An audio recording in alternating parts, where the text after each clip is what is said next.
Welcome back to Statistics, where today we will be discussing how everything is 50-50. We won't be discussing that. Everything is 50%. Nothing is 50-50. Okay. Absolutely. That's false. Nothing. All right, so this part of the chapter is error types and power. So when you perform a hypothesis test, you're assuming that you're correct, but you may not always be correct in your decision. You could have made an error. So we have two options. We either reject the null hypothesis or we fail to reject.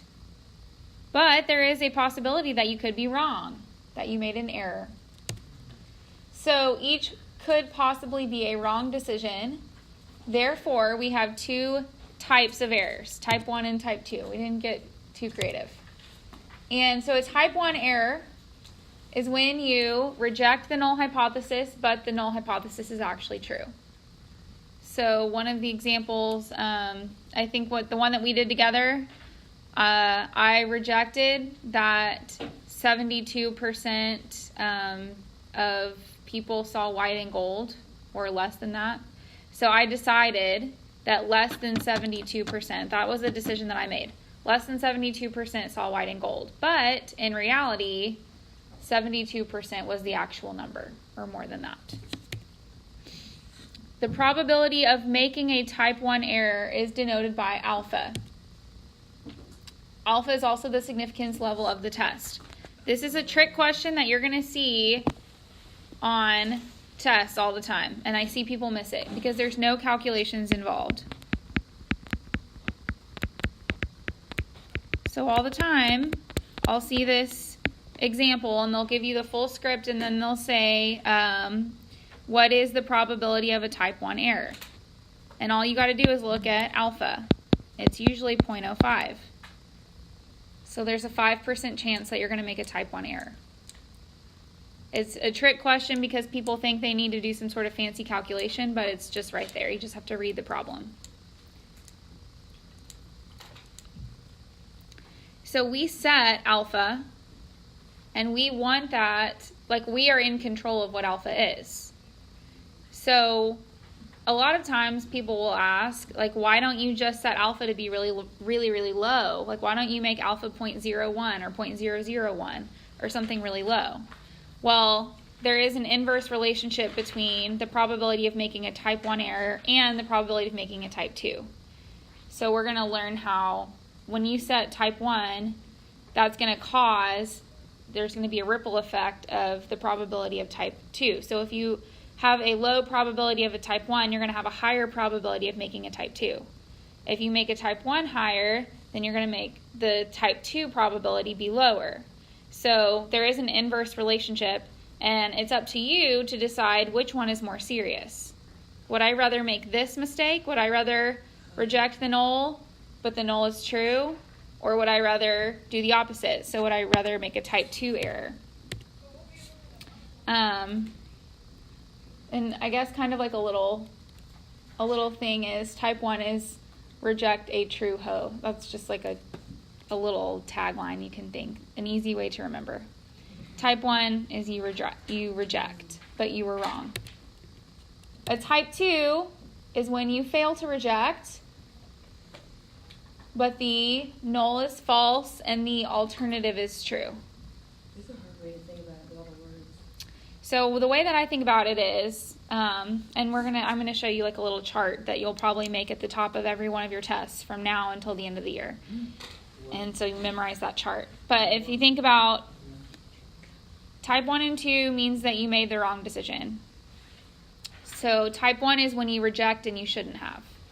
And type 2 is when you fail to reject and you shouldn't have. And the opposite. So that's just kind of a way to think about it. The probability of making a type 2 error is denoted by beta. And I'm going to show you a way to calculate beta.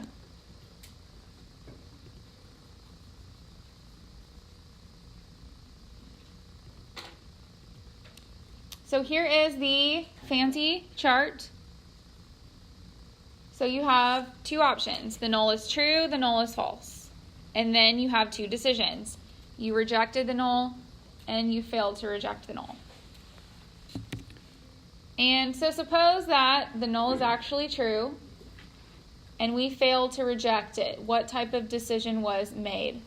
Type Not a Wait. no error, or not one of the two. So there's 4 options. Oh.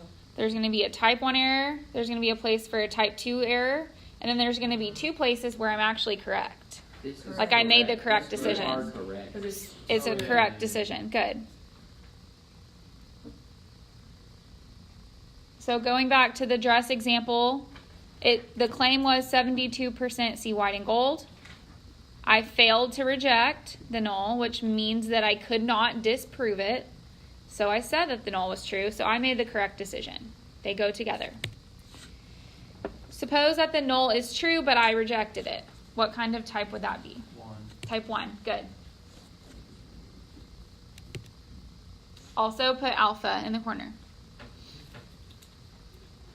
Type 1 is alpha. Suppose that the null is false and I reject it. What kind of decision was made? Yay, correct. Correct. I did it. And suppose that the null is false, but I failed to reject it. Type 2. Good. And that's called beta.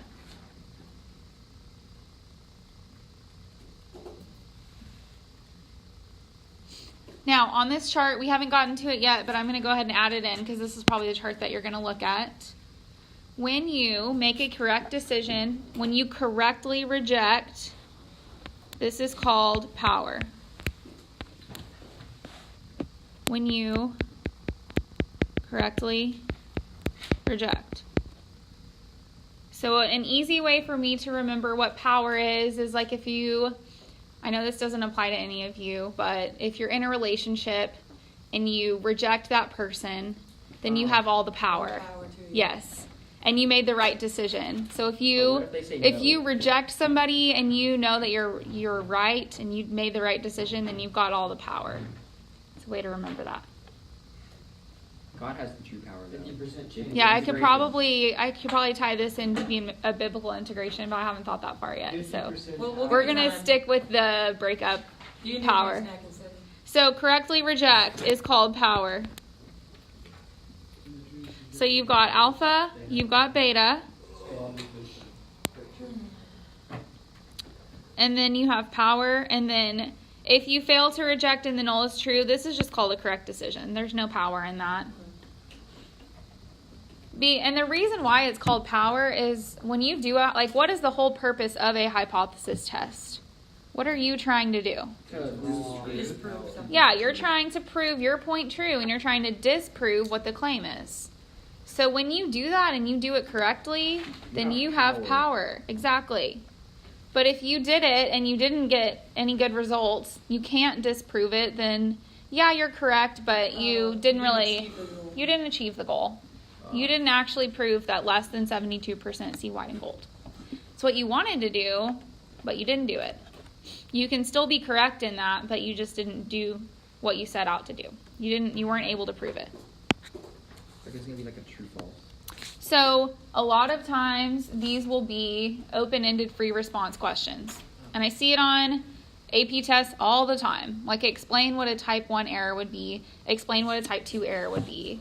And so when you are writing these out, this is kind of the script that you would go by.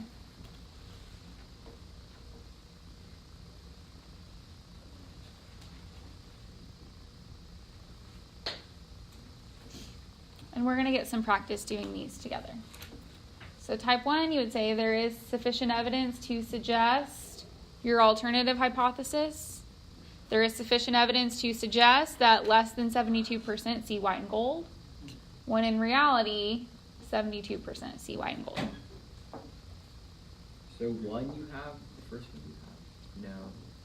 The first one No power, right? the first one you're wrong. So type 1 and 2, you're wrong in both instances. No power, okay. No power. Then from that, a lot of times I'll see, so, okay, you've listed your type 1 and 2 errors. Now name a potential consequence from making one of these errors. And those have no script. They are up to your own discretion. And AP graders will accept almost any consequence if you can just justify it.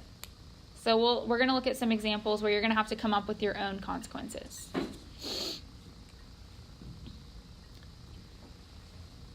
So they are what happened as a result of making one of these errors. Okay, so consider the murder trial. What were the null and alternative hypotheses? The null was that the defendant is innocent. The alternative was that the defendant was guilty. So let's try to form some type 1 and type 2 errors. By type 1 error, looking at your script and filling in the blanks, what would I say? Projecting a true ho, so he's innocent. No, he's innocent, but you say he's guilty. So there was sufficient evidence to suggest what? That he was guilty. Even That though he was innocent. guilty, but in reality, the defendant is innocent. So I said that the defendant was guilty, but in reality, he was innocent. So what is a consequence from that? Going to prison and he's innocent. Yeah, we're sending somebody to prison, or we're punishing someone when they're actually innocent.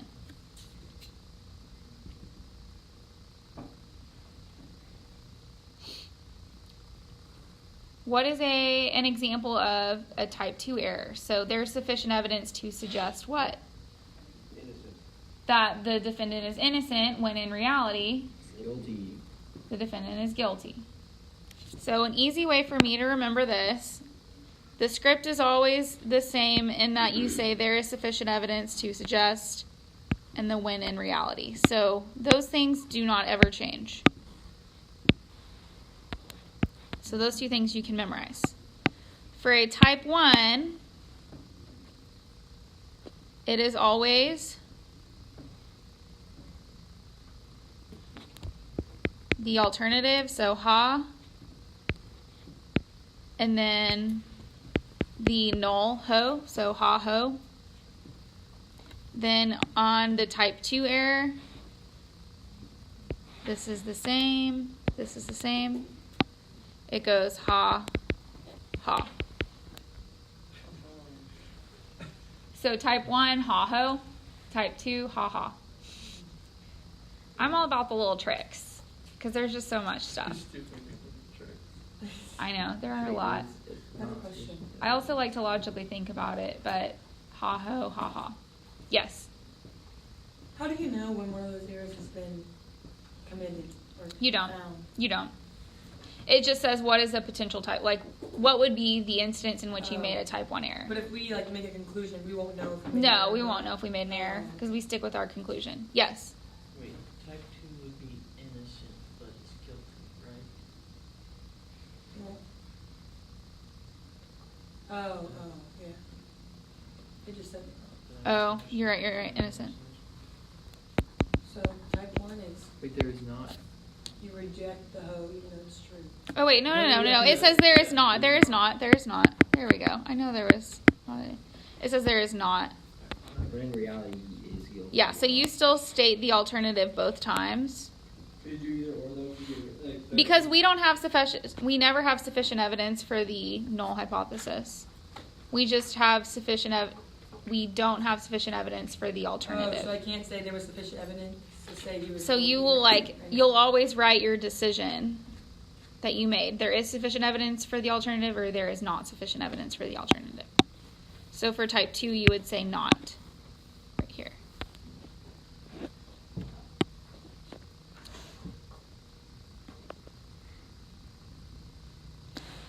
So we said consequence for a type 1 is that we're sending an innocent person to jail.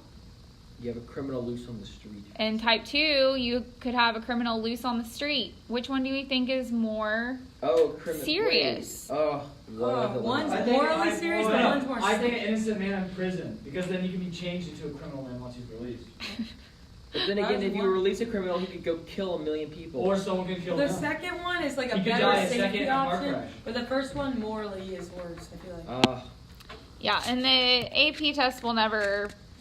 right out of moral Yeah. No, I Right. I can argue that all day. You just argue your I can point. argue anything. You just argue your point. and say That's which is my- worse. So it really doesn't matter as long as they match it up. This long as they vote- PowerPoint believes that a type 1 error is more As consequential. long as they vote Yes, the Tide let's Pod, argue it's about okay. Look at them. They know what's morally in. You don't want to send innocent people to jail. There was evidence beyond a reasonable doubt. What if he's not innocent, he's only innocent of that? Okay, so we're just gonna look at some examples and do some practice together. It's always fun. Wow. So the U.S. Bureau of Transportation Statistics reports that for 2009, 72% of all domestic passenger flights arrived on time, meaning within 15 minutes of its scheduled arrival time. One time I was on a plane that was 7 hours delayed. It was the worst. 7 I was hours. going to my friend's wedding in Kansas, and I was carrying my bridesmaid's dress with me. And I can't tell you how many people asked me if it was my... They were like, where are you going? I was like, oh, to a wedding. And they would say, oh, to your own wedding? Why would I be flying and carrying my wedding dress by myself to my own wedding? It just makes zero sense. Right. Yes. I was stuck in the Auburn airport by myself for 9 hours, and then they finally canceled my flight and had to drive all the way back to Auburn. Then I had to drive an hour and a half the next morning to Atlanta by Sounds myself awful. in a taxi. But you Oh. saw the world. Wait, Alabama to Freddie, Yeah, let's see hear the about your. It's like No, an Freddie hour. can't talk. That's what Suppose that an airline with a poor on-time record decides to offer its employees a bonus if, in an upcoming month, the airline's proportion of on-time flights exceeds the overall industry rate of 72%. So this industry wants to prove them wrong. So what we want to do first is we want to state the hypotheses. So let's do these. That's a highlighter. P equals 0.72. Okay, what is the alternative? P to be over. greater. to be greater. Yep. And go And then- up. Where P, Represents the true proportion yes, Of people of that came on-time on time. flights. Is it flights or flyers? of on-time flights. For who? For American people. The airline, whatever the airline is. I think it's for all of. Do you have to put all that context in? Or can you just say for flights? It's this specific airline, though. Who is it? For The Bureau And of the airline. Transportation. Yeah, the airline. But does that mean our tax money would go to their bonus? I think that's relevant. Okay, those are the hypotheses. Now, let's state a type 1 error in context. There is. We So- are to. Whoops. Here we go. Type 1. So I'm going to put type 1 up here. There is sufficient evidence to suggest, what decision did I make? That it's over 72%. That the proportion of on-time flights is greater than 0.72 when in reality I'm just going to state I'm just going to say that it's equal to 0.72 because I can't say that it's less than. I'm just going to say that it's equal because that's the alternative. So when in reality the proportion Wait, why can't it be less than? is because We can't prove that. we can't prove that is equal to 0.72.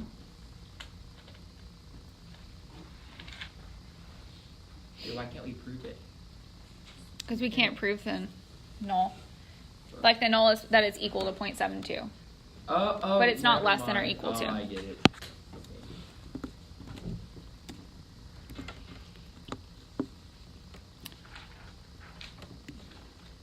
What is a type 2 error?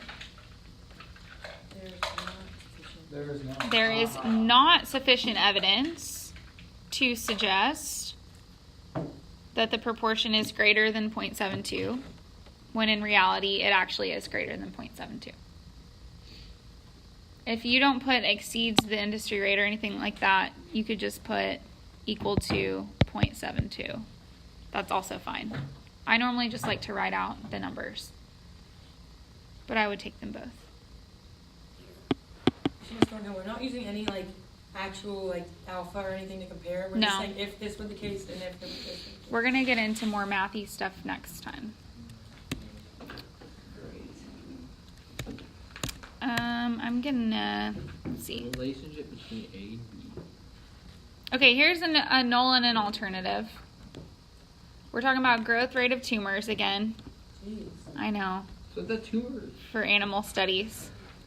Tumors Now aren't it's a necessarily it's, a bad thing. it's cancer in the pancreas of the rats. So if I were to state a type 1 and type 2 error from this, type 1 error would be what?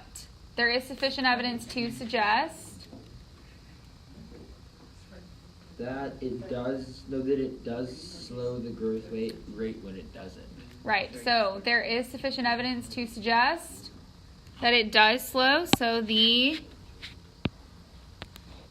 ha, when in reality it does not. So ho, ha ho.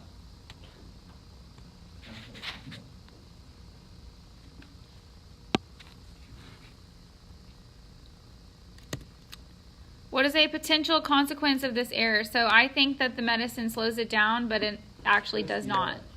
It's not helping the patient. It's a placebo. not So really, potential but- consequence could be that the company would continue to devote resources to the development of the drug, but it's not effective. Company could be sued. Do you have to say a potential consequence of? If it prompts you to Yeah, we have to Say. explain, we can't just state it. no. Oh, so you can't just say. You just write in your own words what a consequence would be. I thought you said you can write anything as long as you can, like, As long as you justify it, yeah. So we do have to explain. Right. That was your question.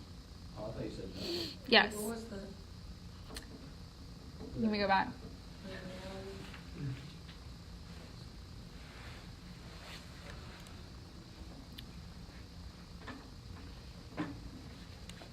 A type 2 error would be that there is not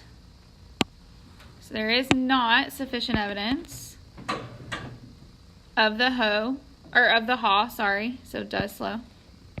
Ha. When in reality, it does slow, so ha. No, that's in highlighter. I shouldn't feel like changing. Ha. This just takes practice, but you will get it down, I promise. What's a consequence of this? So I think the drug's not working, but it actually does. You might take another medicine, and then you. What would the company do? They'd probably stop producing it. They thought, but it In reality, could be helping already people. Stumbled upon the what's They might abandon development of a drug that was Wait, effective. I thought you said type 2 was ho-ha. Type 2 is ha. Used to be a medicine, Ho ho but ho ho. then they deemed it not worthy, so they banned It goes ha ho, ha. And they used to, like, You don't have to memorize any of that if you don't want to. Just No? that's how my brain thinks. If you want to think about it. All right, the relationship between alpha and beta. I kind of talked a little bit about this. Obviously, we would want both of them to equal 0. That would be ideal. But we don't live in a perfect world, and we cannot. we live in a fallen world. I know. Biblical integration. Biblical integration. We live in a fallen world, and Genesis alpha and 1:1. beta cannot equal 0. But in heaven they will. It is impossible to achieve this. We Yeah, do there will be stats no in heaven, mistakes they in will heaven. Always equal 0. So this sentence right here is very important. I want you to highlight it. Standard test procedures allow us to select alpha. We are in control of alpha, but we have no direct control over beta. So we choose alpha, and in consequence, that controls beta. So we choose alpha, which is type 1. And based on that, we can manipulate beta, but we have no direct control over beta. So I can't choose beta.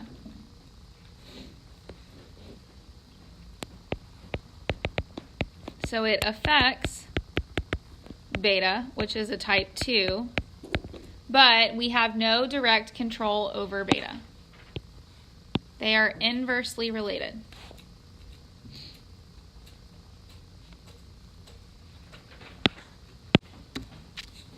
So selecting a significance level of 0.05 results in a test procedure used over and over and over with different samples rejects a true null about 5 times in 100. So About 5 times in 100 do I make a type 1 error, is what that is saying. Remember that type 1 error is just alpha.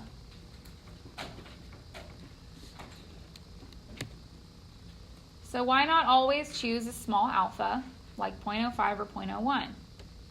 Then you can make a ton of beta errors. Yeah, exactly. So you could make a lot of beta errors. You can make a lot of type 2 errors. And if you think type 2 is the most Oh, so consequential, you just then you want to choose a decide. higher alpha. Exactly. Oh. So suppose the normal curve represents the sampling distribution, 0.5 is in the middle. And we're doing a greater than test. So someone come up with a scenario. Oh, so there are these rats, and the circumference of their baby's head has been measured, but they have tumors everywhere. Giraffes. They have tumors that are affecting their vertical thickness. They have this medicine that's going to, that we hope will increase their vertical thickness. So we want to test if the majority of babies' heads tumors Of a are rat's babies' heads. Rats' babies' rat's heads. Vertical Shrink. thickness. Yes. by this medicine. So Yes. we're looking at, okay, that's a good one right there. So Very original. we could go back to the brushing teeth example. No, that costs Do the majority of people brush their teeth over twice a day? The rat. Does the medicine shrink the baby's rat's head? Okay. You choose whatever scenario you want. 50-50 everything. No.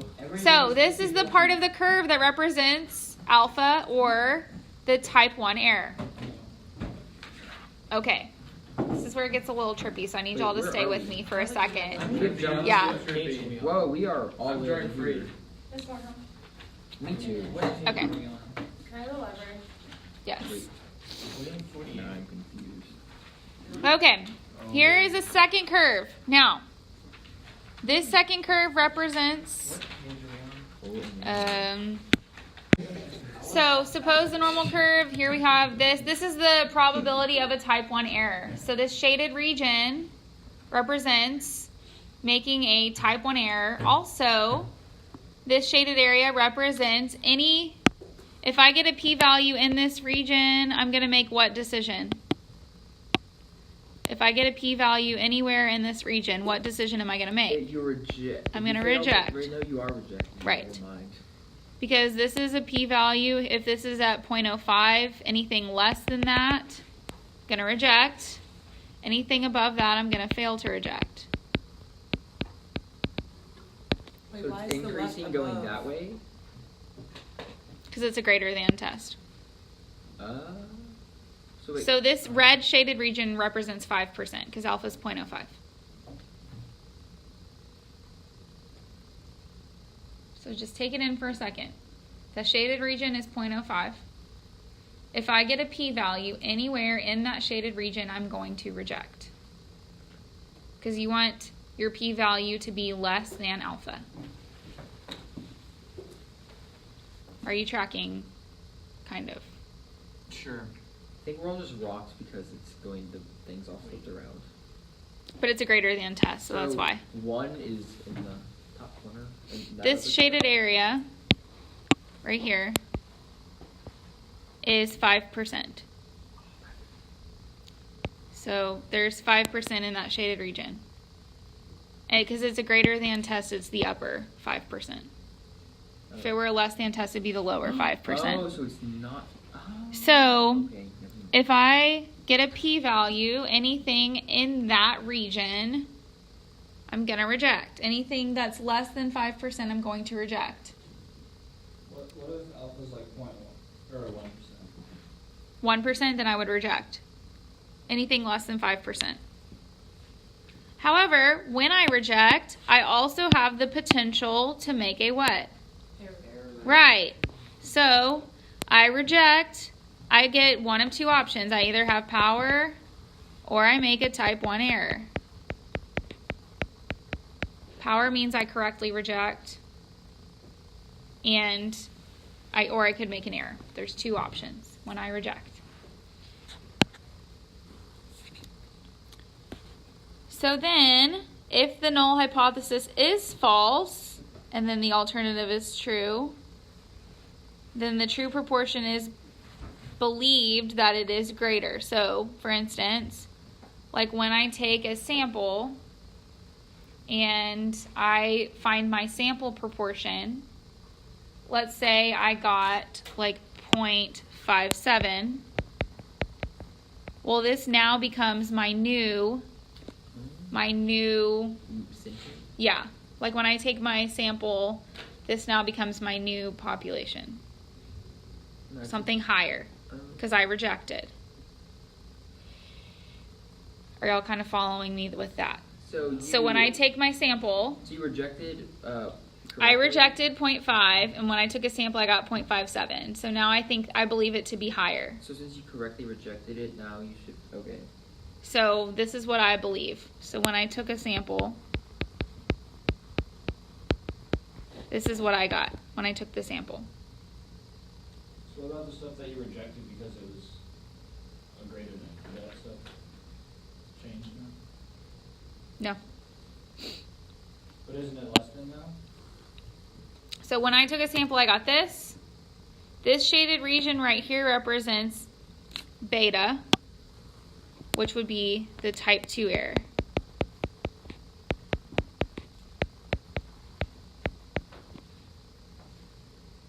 So it's this shaded region right here.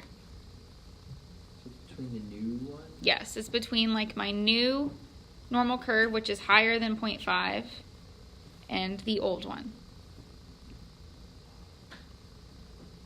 Now, you don't have to do a lot with this. It's just understanding the idea or the concept. That when I shift my new normal curve left or right, or I make my alpha smaller, then it makes my beta bigger.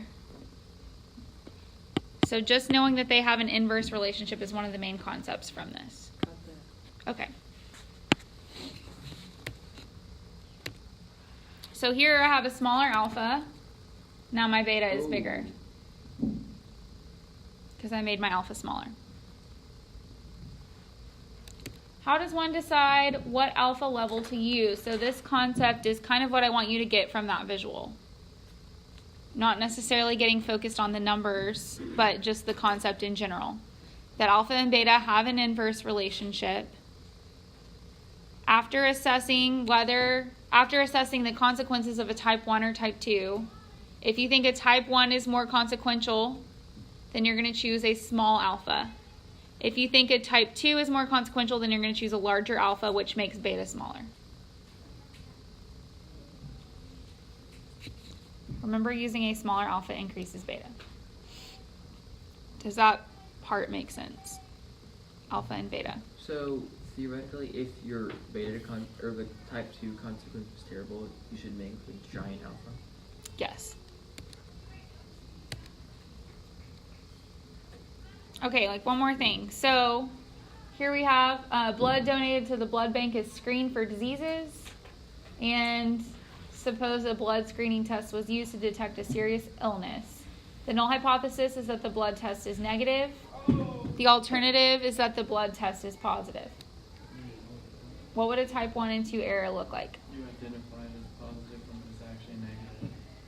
So type 1 would be there's sufficient evidence that it's positive, but in reality, the test is negative, like the person doesn't have the disease. Also called a false positive. False positive also, like if someone takes a pregnancy test and it says that they're pregnant, but they're really not. I don't think that could. I saw in a movie. It said apparently that can't happen. I have no experience with that, so I don't know. Anyone else involved? Yes. Yeah. What's a consequence of that? Yeah. Just random. They lose good blood that could be donated. True. Or you go around thinking you have a disease Oh, and yeah, you that don't. one's worse. You lose good blood. But can you get treatment You start for- doing all of can you get these treatment for really AIDS? like daredevil things because you think it's like your last Yeah. days. Wait, wasn't there some movie? There was some movie where like someone like thought they had like a terminal like Last brain holiday? illness. Was that it? I don't know. I just That's heard one of the someone best talking movies about of all it. time. Okay, next one, a type 2 error. So there's not sufficient evidence to say that it's positive, but in reality, the test, the person is positive for the disease. That would be better, I think. Wait, which? So you think you don't have a disease, but you actually do. Type 2 I think that's worse. Yeah, that's worse, isn't it? Gross. Yeah. Oh. It's called a false negative. it'd be like you take a pregnancy test and it says you're not pregnant, but you actually are. Some people don't. I would eventually- Some people don't know. Which until is they have more a baby. That's serious. definitely a bad How thing. do you not know so you just have a baby? No, the second one's Since worse. it would be worse If you're if pregnant, bad you blood were know. allowed in the blood bank, we would want to keep beta as small as possible because type 2 is more Oh, this is serious. for a blood bank? Yes. Oh, no. Yeah. So let's make alpha as big as possible in this case. Not getting blood with AIDS. Yeah. So we want to make it big because the type 2 is really bad. Right. If a woman's pregnant, she deserves to know. And if she's So being some helpful. facts. Every time you make a decision, you've potentially made an error. Alpha and beta are inversely related. So I want you to circle or highlight those and memorize them. As alpha decreases, beta increases, and vice versa.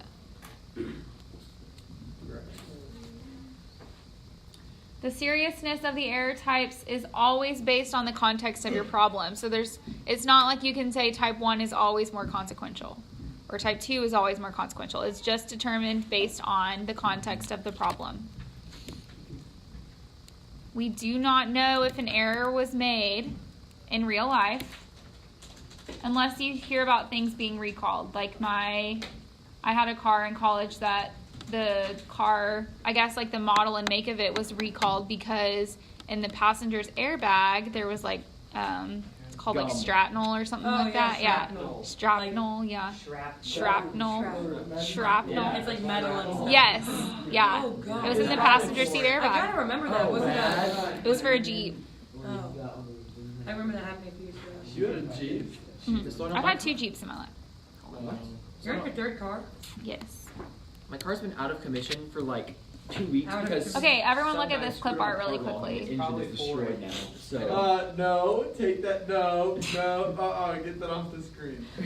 It's always a That's class your favorite mom's every fault. year. That's horrifying. Huge deal. Yeah, the needles.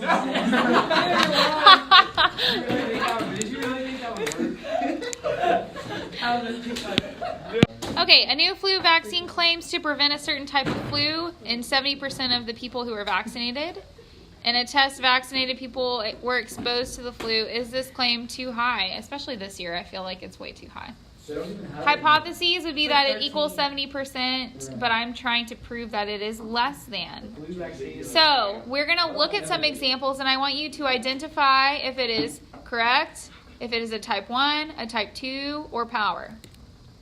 So this one says, there is sufficient evidence to suggest the true proportion of vaccinated people who do not get the flu is less than 70%, when in reality it actually is less than 70%. That's Power. power. Is it? Wait. So it's less than it is less. So it's incorrect, I believe. Did I reject it? Yes? Yes, so there is Power. power. Yeah. Wait, how do you know got if you it. rejected it or not? Do we have to write out the... Because my alternative hypothesis was that it is less than 70%. So the claim is that it's 70. I'm trying to prove that it's less. So I proved that it's less, and in reality, it is less. So I've got all the power. She's in our book. What is your Okay, this one says, there is not sufficient evidence to suggest the true proportion is less than 70%, when in reality it is less than 70. That's Type two. Type 2, good. With Okay, we're going to stop there today.